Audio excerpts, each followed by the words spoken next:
Grateful for the honourable gentleman raising one of the most serious issues of our time. The Online Safety Act requires providers to specifically consider how algorithms will impact a user's exposure to illegal content and the children's exposure to content that is harmful to children as part of their risk assessment. I have introduced new measures to make sure that children are kept safe. Today I issued a statement of strategic priority to Ofgem to insist that they continue to do so into the future. Sir David Davis, final question. Mr. Speaker, last year nearly 50 British universities were identified as having research ties with what were deemed to be very high-risk Chinese institutions. Yep. Subsequently, the intelligence services briefed 24 universities on resisting the infiltration attempts of foreign agencies, but the Intelligence and Security Committee report says that it's highly likely that joint UK-China research projects are used for military purposes. What is the department doing to protect both our research and our security?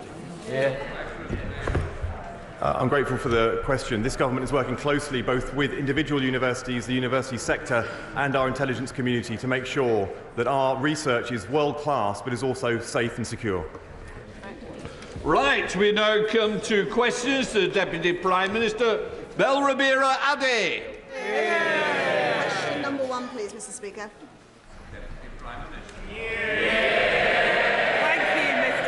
I've been asked to reply. My right honourable friend, the Prime Minister, has attended the G20 summit, strengthening the UK's ties with major economies to drive jobs and security at home. And, Mr. Speaker, this week marks 1,000 days of Putin's barbaric war in Ukraine. We will stand with Ukraine for as long as it takes. And, Mr. Speaker, this week also marks Equal Pay Day. I am extremely proud that this government has introduced the Employment Rights Bill, strengthening the rights of working women and making work pay. And, Mr. Speaker, this morning I will have meetings with ministerial colleagues and others. In addition to my duties in the House, I shall have further such meetings later today. Thank you, Mr. Speaker. I recently met with members of the British Association for Biological Anthropology and Osteoarchaeology, who highlighted a loophole in the Human Tissues Act which allows human remains to be auctioned, frequently disguised as modified items or replicas. This has included a fetal skeleton posed under a glass dome, a human thigh bone turned into a cane, a human jawbone necklace, and the varnished skull of a 6-year-old, often from indigenous communities in Africa and Asia, stolen during colonial expeditions. Does the Deputy Prime Minister agree that it is an abhorrent for human remains, regardless of their origin or age, to be sold by auction houses and on social media sites like Instagram, Facebook, eBay, Etsy and Gumtree? And will the government take action to end this depraved practice? Well, I thank my honourable friend for raising this sensitive issue, and it's absolutely horrifying to hear the account of what my honourable friend mentions, and I absolutely agree that that's abhorrent. And while the Human Tissue Authority strictly regulates the public display of human remains with fines or imprisonment for breaches, it does not cover sales or purchases. However, I will ensure that a meeting is made with the appropriate minister to discuss the troubling cases that she raises. We now come to Alex Burkhardt, the Shadow Chancellor of the Duchy of Lancaster. Thank you very much, Mr. Speaker. Very happy to associate myself and this side of the House with the remarks the Right Honourable Lady made about Ukraine. Democracies must stand together. What is the government doing to bring down inflation? Well, Mr. Speaker, I think it's astonishing that, and first of all, can I welcome the Right Honourable Member to his place? And many people might not know, Mr. Speaker, but the Honourable Member was the Minister for Growth when, under Liz Truss, inflation was 11.1% and growth flatlines, so we're doing much better than he did. Well, the truth is that this, well, actually, thanks to the I'd like to thank the Honourable Lady for her standard charm. The truth is, this government isn't doing anything to bring down inflation. This government is stoking inflation. First, we had above-inflation pay rises for the unions. Then, we had a budget which the OBR said would increase inflation. Order. Sorry. Right, I'm going to hear the question. I suggest we all hear it together, then our constituents can understand the answer as well as the question. Alice Burke. Very kind, Mr. Speaker. First, we had above-inflation pay rises for the unions. Yep. Then we had a budget which the OBR said was going to push up inflation. Yep. This morning, we had city economists, real economists, Mr. Speaker, saying that next year inflation would hit 3%. Does the Right Honourable Lady agree that this government's decisions mean higher inflation for working people? Mr. Speaker, I'll ask the honourable gentleman, 11.1% or 3%? We've already talked about Ukraine, Mr. Speaker. It was Ukraine and COVID that drove up inflation. This government is doing it to the British people. High tax, high inflation, low growth, low reform. There's a word for that, Mr. Speaker. It's Starmerism. Yesterday, like many honourable members on this side of the House, I spoke to farmers from across the United Kingdom.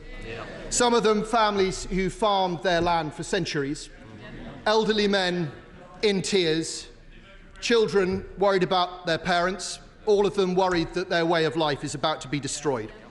What would the Right Honourable Lady like to say to them? Well, first of all, Mr. Speaker, we are absolutely committed to our British farmers, and that's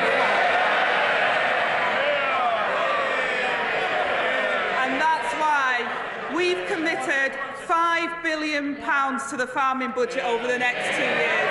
That's the largest ever amount for sustainable food production in the UK. And it's alongside £60 million, Mr. Speaker, to support those affected by extreme wet weather, and over £200 million to tackle disease outbreaks. His party couldn't even get the money out the door for farmers, failing to spend over £300 million on farming budgets. The farmers know they ruined it for them, and that's why we're in government and they're not. Well, perhaps the Right Honourable Lady thinks that everyone came to London yesterday to thank the government. Let's look at the facts. A typical mid-sized 360-acre family farm in the constituency of my Right Honourable friend for Thirsk and Moulton. They've spoken to their accountant. Their new liability because of this government is £500,000. That's 12 years' worth of profit. When this generation passes away, that farm will become totally unviable, and it's just one of thousands and thousands of similar farms.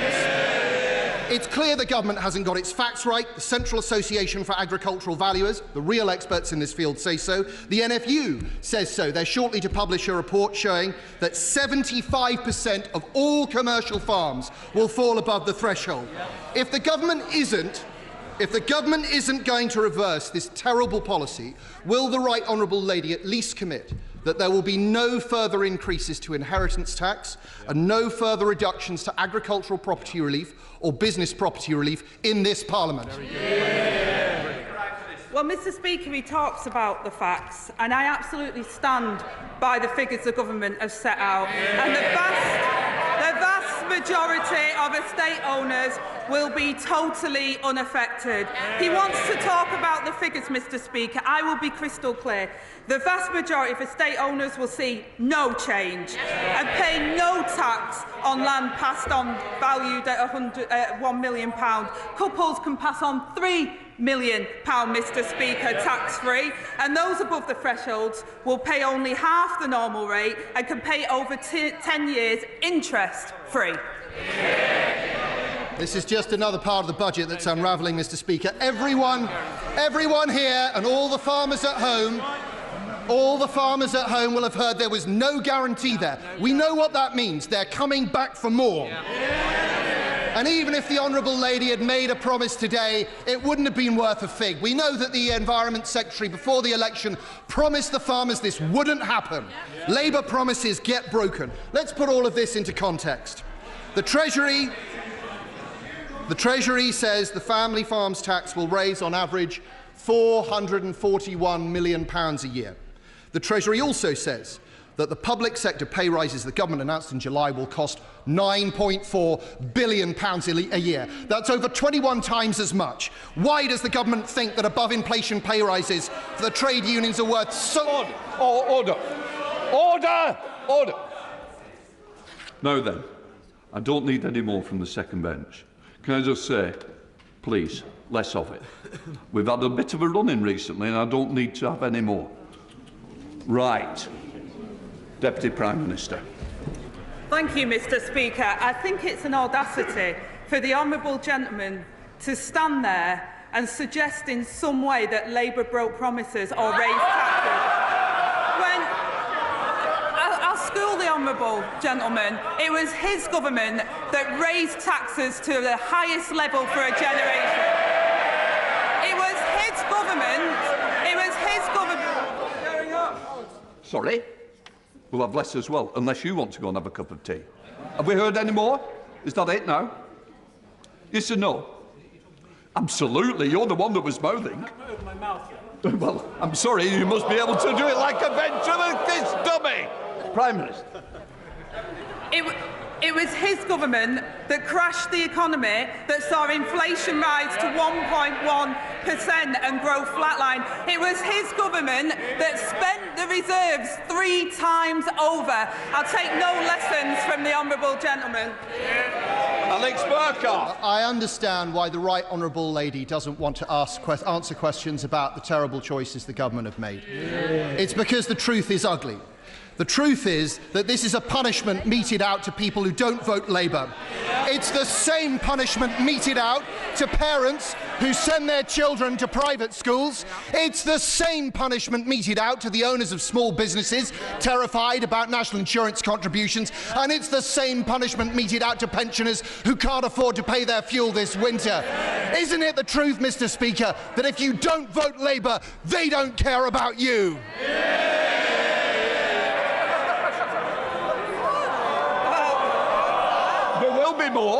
There will be more, and it won't be what you want more of. Deputy Prime Minister. Well, Mr. Speaker, after that display, he clearly didn't recognise the result of the general election and has learnt nothing. While this government has been fixing the mess that they left, the Conservatives have been desperately trying to rewrite history. They come here every week, jumping on a new bandwagon, taking a new pot shot, but absolutely no word on what they'll do differently. Last week, the Leader of the Opposition admitted she supported Labour's plans to invest in NHS, schools and homes.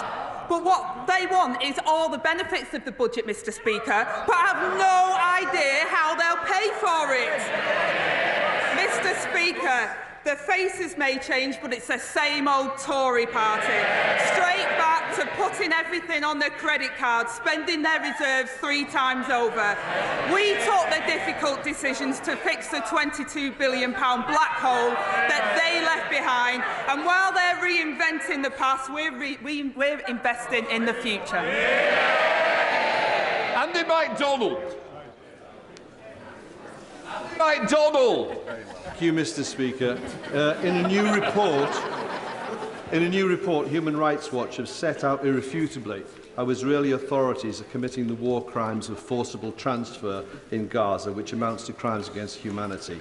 Israel's evacuation system fails to ensure civilian safety. Civilians are not provided with access to health, nutrition and shelter, compounded by the banning of UNRWA, with much of Gaza now uninhabitable. Will the government acknowledge that Israel has carried out mass forced displacement in Gaza, and will it take concrete measures on arms trade and Israeli officials in order to comply with its duty to prevent genocide and protect Palestinian lives? Thank you, Mr. Speaker. The situation in the Middle East is catastrophic, and I know the whole House is horrified at the terrible loss of civilian life. We are calling at every opportunity for an immediate ceasefire with the release of the hostages and more aid into Gaza. But we do urge Israel to ensure that UNRWA can continue its life-saving work, something the Foreign Secretary has discussed directly with the Israeli Foreign Minister. And we've imposed sanctions in response to appalling incidents of settler violence and suspended export licences for arms following a review that found a clear risk that they may be used to commit or facilitate violations of international law. And we will continue to seek to a two-state solution with a secure Israel, Mr Speaker, alongside a viable and sovereign Palestine.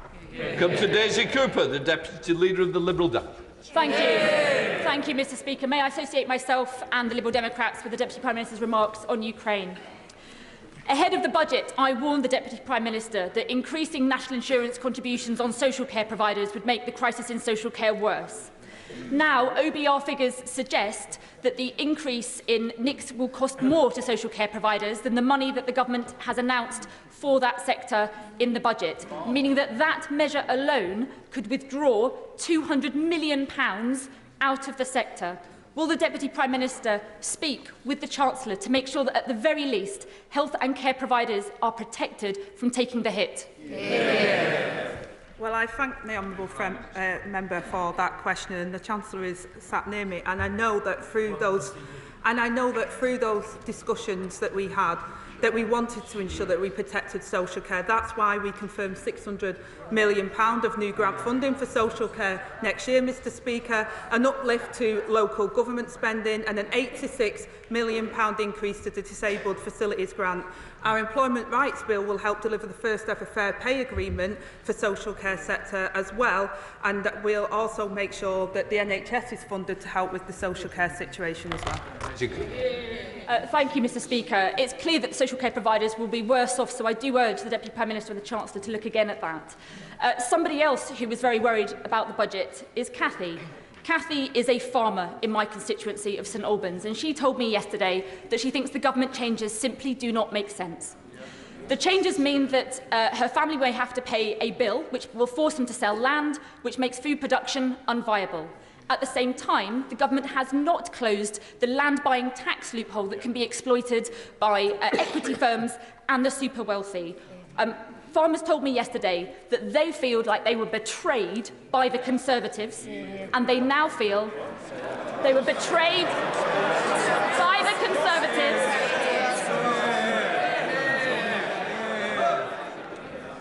Thank you, Mr Speaker. Farmers told me yesterday that they feel as though they have been betrayed by the Conservatives, but they now feel like they have also been lied to by Labour. Will the Deputy Prime Minister think again on this measure so that our farmers can feed Britain? Well, again, Mr Speaker, I'm sorry to hear that Cathy is distressed by what I would say is scaremongering around what the Labour Party is doing. The budget delivered £5 billion for farming over the next 2 years, a record amount. The last government failed to spend £300 million on farmers, and our plan is sensible, fair and proportionate and protects the smaller estates while fixing public services that they rely on. Alex Baker. Thank you, Mr Speaker. There are only 7 places in England, according to the House Library, where school funding per pupil is lower than my constituency of Aldershot and Farnborough. Does the Deputy Prime Minister agree with me that something has gone badly wrong when teachers are being forced to pay out of their own pocket for basic school supplies, and so many others have left the profession in droves over the past 14 years? Will ministers work with me to tackle the root of this problem so that we can give every young person in my constituency and beyond the very best start in life? Thank you, Mr Speaker. And every child deserves the opportunity to succeed in school and beyond. And I'm sorry to hear of the experience in her constituency. Last week I visited Raisingfield Primary School in my constituency, whose school council had a lot to say about the resources to our schools, and we have increased the core schools budget by £2.3 billion next year, increasing per pupil funding in real terms. And as her constituency, home of the British Army, I know she will also welcome the expansion of childcare support to service families deployed overseas, saving families around £3,400 a year. And I'm happy to ensure she gets a meeting with the relevant minister. Anderson. Thank you, Mr Speaker. Just a few weeks ago from that dispatch box, the Minister for Rural Affairs said that he'd been congratulated by a farmer over the introduction of the inheritance tax. Now, I think this farmer must have been a cannabis farmer, because just yesterday we had 10,000 farmers on Whitehall protesting against this madcap decision. So does the Deputy Prime Minister agree with me that this decision should be thrown in the trash can along with Rachel from Accounts' CV? Well, Mr Speaker, he talks about CVs. It's good to see the honourable member doing well on his bench, once a Labour councillor, then a Tory MP, and now a Reform Chief Whip. Every time he switches party, he gets a promotion. Mr Speaker, I've already outlined what we've done to support our farmers, and we'll continue to support the farmers, and we'll continue to invest in our public services to get Britain back on track. Graham Stringer. My right honourable friend has come under intense scrutiny from the press at different times. She must have found it very difficult. A press free to scrutinise politicians is absolutely vital in a free society and a democracy. Is she as concerned as I am about the Stasi-like interview that was given to Alison Pearson, the Daily Telegraph journalist, a week last Sunday? And does she agree with me that the Essex Police Force and other police forces would be better trying to deal with shoplifting, burglaries and other crimes rather than intimidating journalists? I thank my honourable friend for that question. And also, it is incredibly important around free speech and our press. It's part of our democracy. But it's also in direct response to his question. Of course, police are independent and it's a live investigation, and therefore it wouldn't be appropriate for me to comment on that. But I do believe that we should have a free press. It's part of our democracy, and we should have free speech. But with that comes responsibility of those that do it. Sir Keir Starmer. Thank you, Mr Speaker. Yesterday I met with three constituents in Parliament, Duncan Hawley, his wife Nicola and his 10-year-old daughter Hattie. Duncan is a sheep farmer and he stewarded his family farm for most of his life. He's outraged and hurt and worried about the government's deeply damaging family farm tax. And he's deeply worried about food security, food inflation and whether we'll even be able to pass that farm on to future generations. So my question to the Deputy Prime Minister is very simple. Why has this Labour government declared war on British farmers? Well, I say to the honourable member and to Duncan and Nicola that this government hasn't declared war on farmers.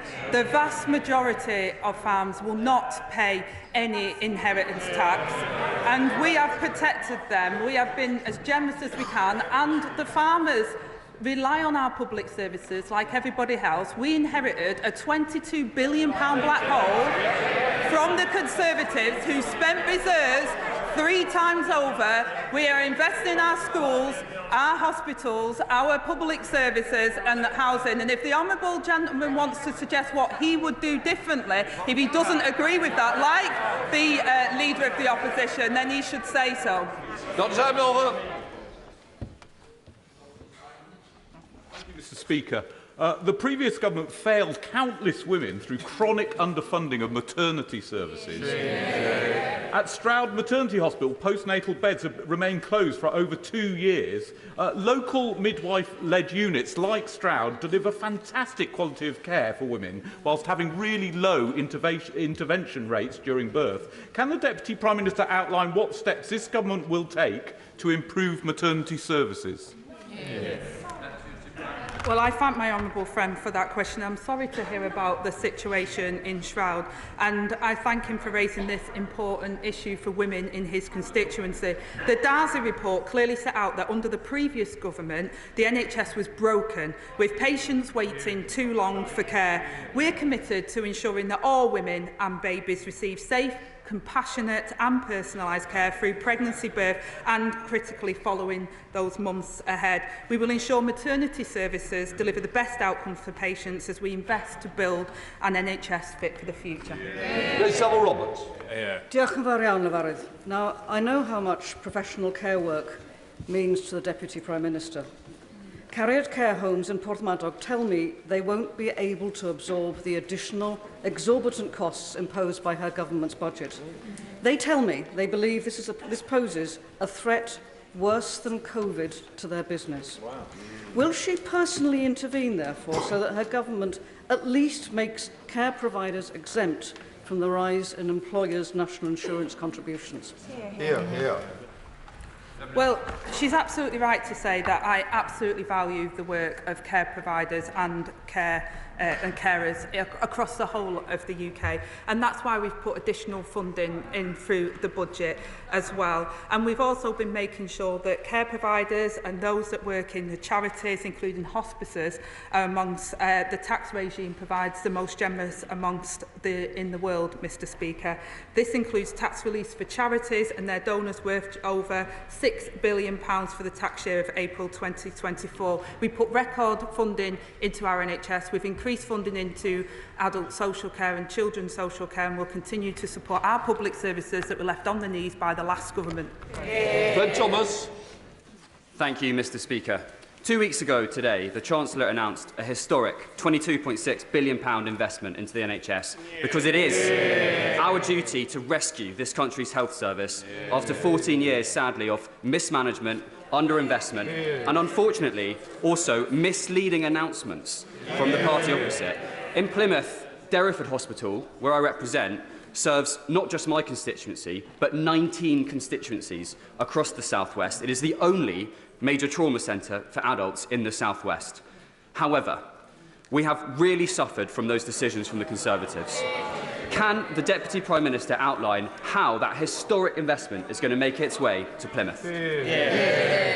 Well, I thank my honourable friend for being such a champion for Plymouth, and as he knows, we're providing £25 billion extra over the next 2 years from the Department for Health and Social Care, including the largest capital budget in real terms since 2010, and we'll make sure that every corner of the UK can see the generosity and how that will improve services for them. And I'll make sure he gets a meeting with the relevant minister to discuss in detail how Plymouth will be able to capitalise off that. Thank you, Mr. Speaker. The town of Cheshunt in my constituency of Broxbourne has no banks or building societies. We've been told we're not eligible for a banking hub.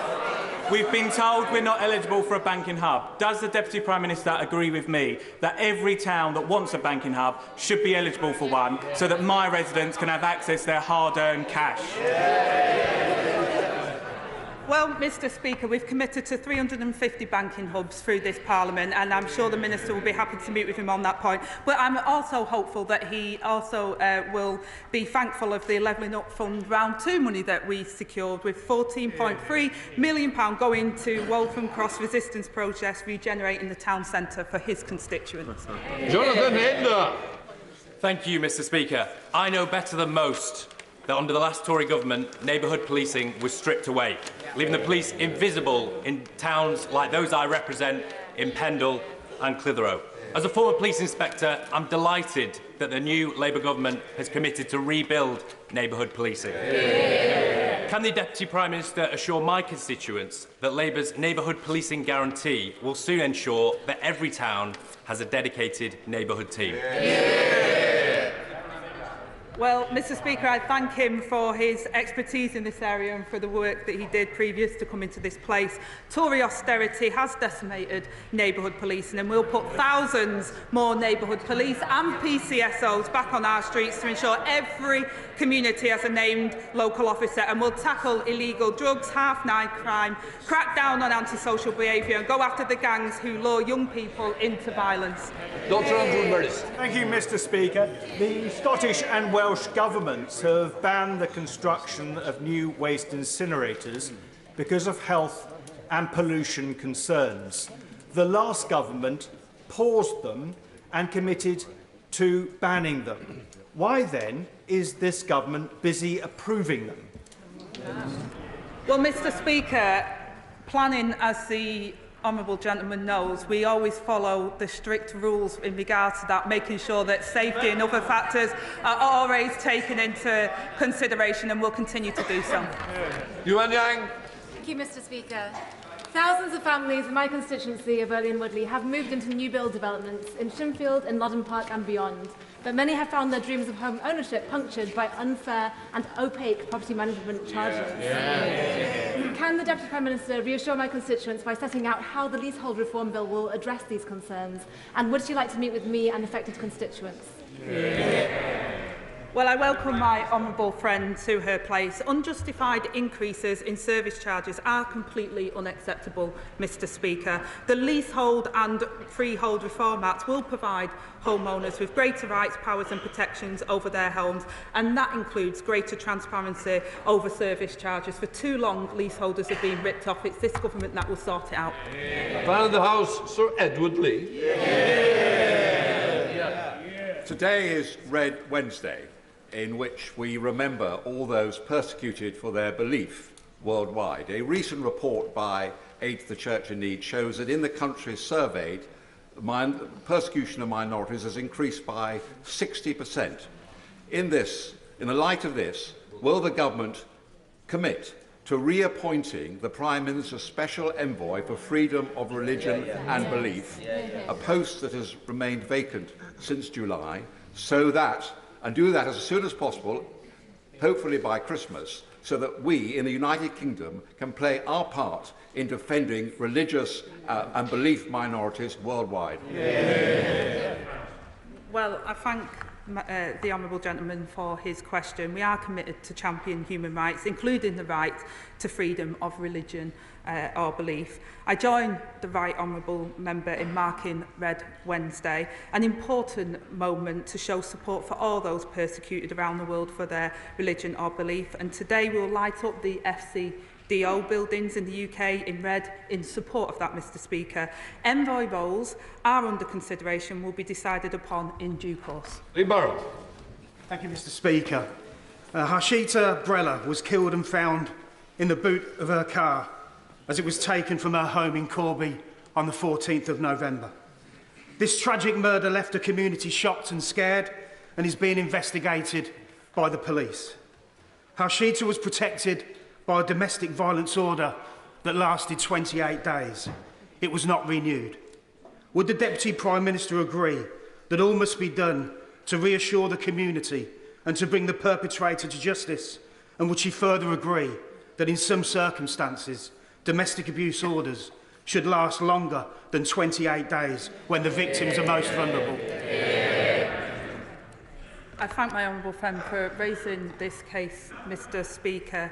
Hajita's family, my thoughts are with her family in this horrifying set of circumstances where Hajita should have been protected and felt protected.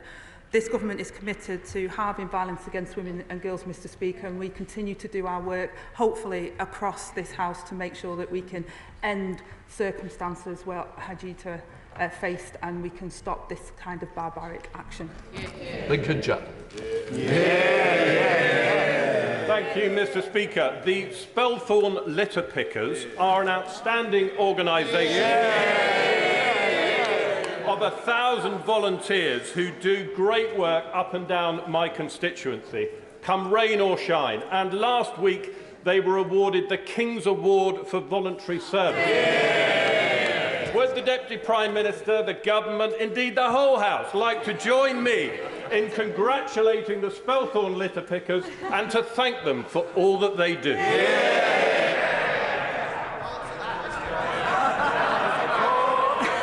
Mr. Speaker, what can I say? I absolutely agree with the honourable may I say my honourable friend in terms of the Spelthorne litter pickers, and say what an important role across all of our constituencies where local communities come together and volunteers help, in particular young people as well do a lot of this in our constituencies, Mr. Speaker. So I think across the whole House we congratulate them on their award and those that do the voluntary work and support our community.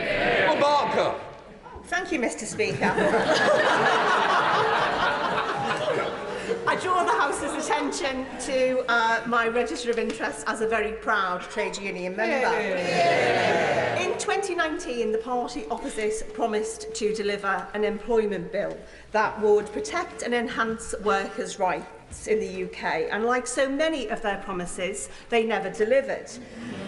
But my right honourable friend has done it. Cleaning up the mess that the party opposite left behind. So would the Deputy Prime Minister agree with me that her employment rights bill is the biggest upgrade to workers in a generation? Thank you, Mr. Speaker. And declaring an interest, me and my right honourable friend used to be conveners for Unison North West as well, and I champion the work that she's done on behalf of her constituents and for working people of this country. The government is delivering on its plan to make work pay and to ensure that employment rights are fit for a modern economy. And the Employment Rights Bill will benefit people in some of the most deprived areas of the country and will save them up to £600 per year in lost income from hidden costs of insecure work. So I commend the work that many honourable members, some across the House and in particular on our benches, that have brought this bill to fruition. Reb Stewart. Thank you, Mr. Speaker. The whole House recognises the authenticity of the Right Honourable Lady's backstory, her pride in being a carer, and indeed in her recent elevation. By contrast, in June, the Chief Constable of Northamptonshire was sacked for misrepresenting his CV. And just last month, Tanya Nasri, the nurse, was imprisoned for 5 years for doing the same. Does the Right Honourable Lady agree with me that such serious consequences are right and just in such cases? Well, Mr. Speaker, what I would say to the honourable gentleman, I know where he's trying to go with this.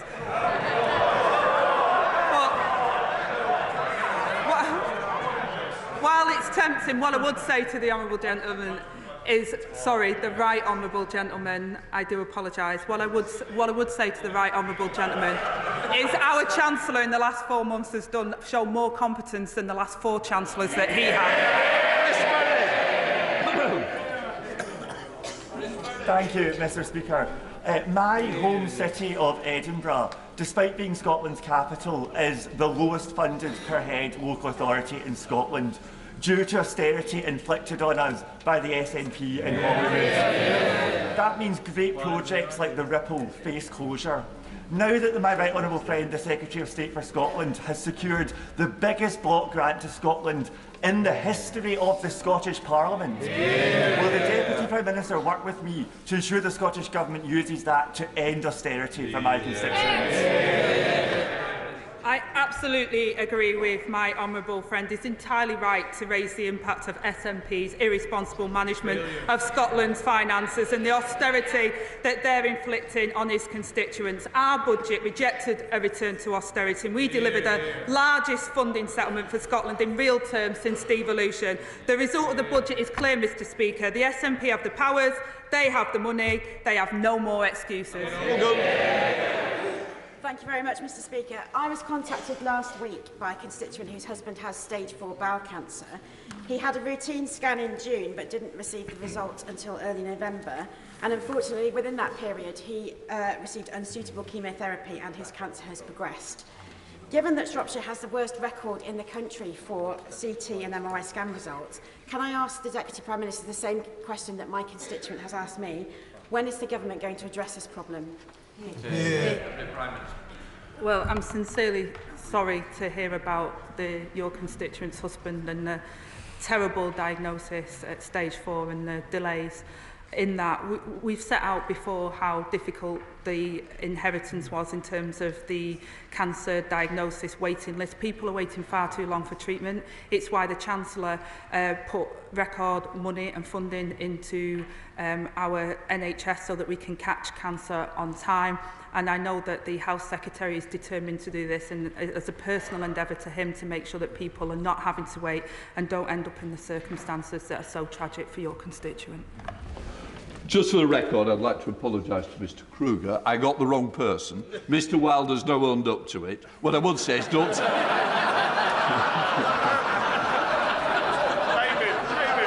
What I would say to the honourable member is don't sit next to him again. Right, that completes Prime Minister's question.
Right, we come to the first urgent question.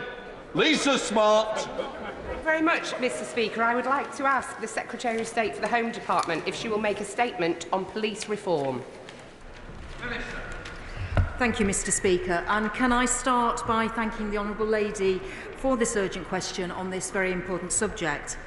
At its best, policing in England and Wales is truly world-class. Every day, officers perform their duties with courage, skill and dedication, and we are all grateful to all of them. At the heart of our British policing tradition is the notion of policing by consent, which is dependent on maintaining mutual bonds of trust between officers and the local communities they serve. But over the last decade or more, policing has faced a perfect storm. As visible neighbourhood policing has been decimated, as law enforcement has struggled to keep up with fast-changing crimes, as outdated technology has held forces back, and as confidence has fallen in communities and amongst victims, because far too often people feel that if something goes wrong, no one will come and nothing will be done. But for too long, instead of government showing leadership and helping the police to navigate these testing times, predecessors in our department have just walked away. This government will not stand on the sidelines while public confidence and public safety are put at risk. And that's why we're pursuing our unprecedented Safer Streets mission, to reduce the most serious violence and to rebuild confidence in policing and the criminal justice system. Now, to successfully deliver that mission, we need forces that are fit for the challenge of today and tomorrow. That is why the Home Secretary yesterday announced a programme of police reform that will be pursued in partnership with policing. And under our neighbourhood policing guarantee, we will restore patrols to town centres and rebuild the vital link between forces and the people they serve. To drive up performance and standards, a new performance unit will be established in the Home Office, which will use high-quality police data to spot trends, improve performance and consistency. And we will work with policing to create a national centre of policing to bring together crucial support services such as IT, aviation and forensics. We will present a white paper on police reform to Parliament next year. The 25-26 police funding settlement for police forces, including full details on government grant funding and precept will be set out to Parliament in the normal way before Christmas. But the Home Secretary confirmed in her written statement yesterday that as part of that settlement, direct central government funding for policing next year will increase by £500 million. That's core grant and additional funding for neighbourhood policing, counter-terrorism and the National Crime Agency. Mr Speaker, we are at a critical juncture for policing, and we cannot go on as we have been. So together with the police, we will embark on this roadmap for reform to get back to those precious Peel principles and to rebuild the confidence of our communities in the vital work the police do every day to keep us all safe. Thank you very much, Mr Speaker, and I'm very grateful to you for granting this urgent question. Yesterday, the Home Secretary announced significant reforms to policing through a written statement, a comprehensive restructuring of policing in England and Wales, which will affect thousands of personnel, create a new performance unit and establish a national centre for policing, surely merits some parliamentary scrutiny and an opportunity for members of this House to question what it means for their constituents. So for my own Hazel Grove constituents, what does it mean for Mellor, the most rural part of my constituency? There was no specific mention of rural crime in the Home Secretary's statement, and so I'd ask the Minister what her plans mean for those tackling crime in our rural communities. What do the plans mean for places like Woodley, a district centre in Hazel Grove, which is seeing far too much antisocial behaviour and shoplifting? And what do the plans mean for places like Offerton, where illegal off-road bikes are causing havoc on our roads? What will the plans do to better encourage the police to work with local partners to tackle this problem that is blighting so many? Any police reform must include addressing the Conservative cuts to police community support officers too, who are so often the face of proper neighbourhood policing. My own Greater Manchester Police Force has seen more than 350 PCSOs cut since 2015. More than anything, we need to ensure that these reforms deliver the proper frontline policing our communities deserve. Years of ineffective resourcing from the previous Conservative government have left our police forces overstretched, under-resourced and unable to focus on the crimes that affect our communities the most. It's no wonder, Mr Speaker, that the vast majority of burglaries are still going unsolved, while 7 out of 10 car thefts last year didn't even have a police officer attend the scene. It is genuinely good to hear that more resources will be committed to neighbourhood policing. But as we saw with the Conservatives' Police Uplift programme, more resources doesn't automatically mean that communities will see the difference. So I would welcome assurances from the Minister on how the Government will ensure that officers actually have the time and resources to focus on their communities with more bobbies on the beat. Thank you. I very much welcome the interest that the Honourable Lady is showing in this area. It's the statement that was laid yesterday, the written ministerial statement, was setting out the direction of travel for this government in terms of police reform. As I said in my response to the Honourable Lady's urgent question, there will be a white paper that will be published in the spring. There will be full consultation with, I'm hoping, parliamentary colleagues, as well as with policing, PCCs, all the key stakeholders. This is about the start of the process, so many of the questions that the Honourable Lady was asking will be part of the consultation and the discussion and the conversations that we want to have next year. But can I reassure her that the Safer Streets mission very much is about the neighbourhood policing guarantee. It's about delivering the 13,000 additional police officers, PCSOs and specials back into our neighbourhoods, reinvigorating that neighbourhood policing model. And I think it's also important to say, the Honourable Lady mentioned antisocial behaviour and shoplifting.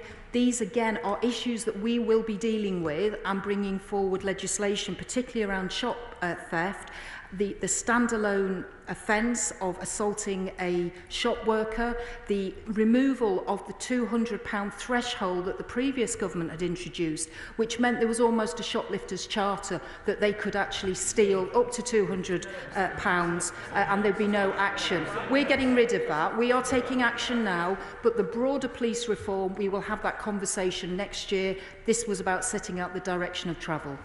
John Davis.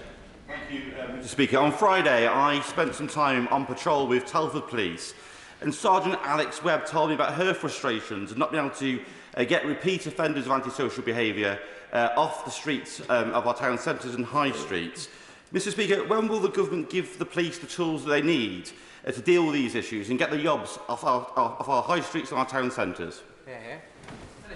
Well, I'm grateful to my honourable friend for that question. And of course, this week is anti-social